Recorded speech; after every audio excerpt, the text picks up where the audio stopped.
Yan o. Nandito siya nanganak sa ano. Doon.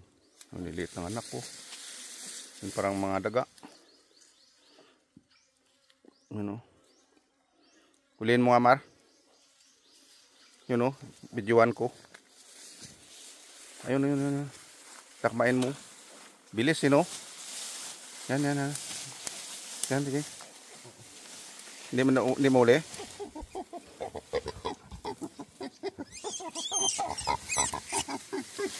Abe, diga. Yan o.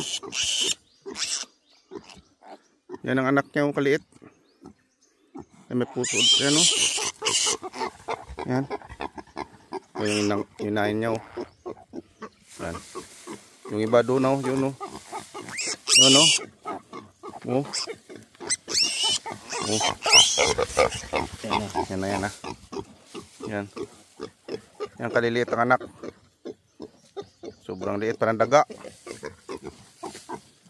Yun, nagano'ng inahin niya. Yan o. Yun. Yung iba doon. Ito. So malayo na sa ano. Mas malayo na itong pinanganakan na. Ano yung mga doon sa kabila?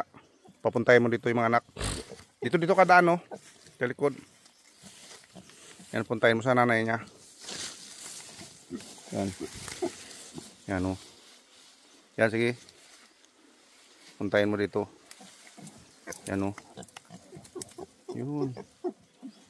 4 na piraso. Ayun, no? Ayun, no? Tapos ito yung isa. Oh, maliliit oh. Yan, ganyan din sila. Oh. Lakas na rin. Oh. Yan, padidi na yung anak nanay niya. Yan, ganyan lang pala yan mga gano. Yun oh. Kaliliit na anak. Yan. Yan, paramihin ko lang sila to rito. Since na malaki na tong ano, malawak na tong area nila. Ayun.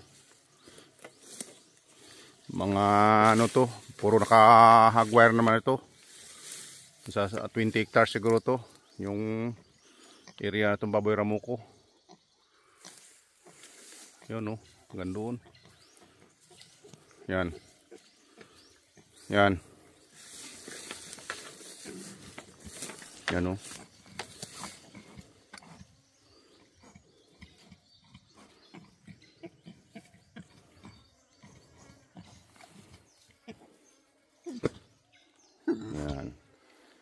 Yan mga karanso, ganyan na mag-alaga ng ano, di masilan, saka hindi magastos. Thank you for watching mga karanso. Yan.